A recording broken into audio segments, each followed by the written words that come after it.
बार फिर से स्वागत है।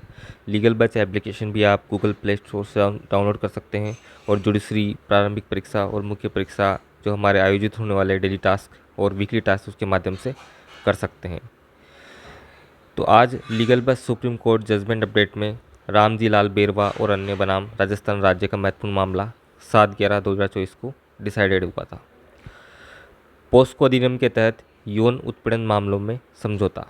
सुप्रीम कोर्ट ने एक महत्वपूर्ण फैसला सुनाया जिसमें राजस्थान हाई कोर्ट के उस फैसले को खारिज कर दिया गया जिसमें एक शिक्षक के खिलाफ यौन उत्पीड़न की शिकायत को समझौते के आधार पर खारिज कर दिया गया था।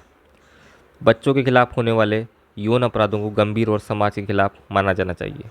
ऐसे मामलों में समझौते के आधार पर मामले को खारिज नहीं किया जा सकता। Case insights. राजस्थान के एक उच्च माध्यमिक विद्यालय में एक शिक्षक द्वारा एक छात्र के स्तन को रगड़ने का मामला सामने आया था। पीड़िता के पिता ने इस मामले में शिकायत दर्ज कराई थी।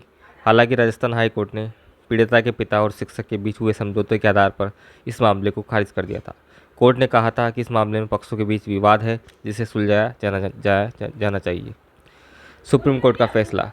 सुप्रीम कोर्ट ने राजस्थान हाई कोर्ट के इस फैसले को खारिज कर दिया। कोर्ट ने कहा कि पोक्सो अधिनियम के तहत यौन उत्पीड़न के मामलों में समझौते के आधार पर खारिज नहीं किया जा सकता। कोर्ट ने कहा कि जब एक शिक्षक द्वारा एक छात्र के स्तन को रगड़ा जाता है तो वो केवल एक निजी अपराध नहीं बल्कि ये समाज के खिलाफ एक गंभीर अपराध है। अगर पोक्सो अधिनियम की धारा 7 के तहत देखा जाए तो बच्चे के स्तन को रगड़ना यौन उत्पीड़न का अपराध है जिसके लिए 3 साल से कम की सज़ा नहीं हो सकती और 5 साल तक सज़ा हो सकती है मैक्सिमम। कोर्ट ने कहा कि ऐसे अपराधों को गंभीर और समाज के खिलाफ माना जाना चाहिए। हाई कोर्ट ने इस मामले में उचित विचार नहीं किया और मामले को समझौते के आधार पर खारिज कर दिया जो गलत था। तो महत्वपूर्ण मामला रामजी लाल बेरवा और अन्य बनाम राजस्थान राज्य का सुप्रीम कोर्ट द्वारा। धन्यवाद।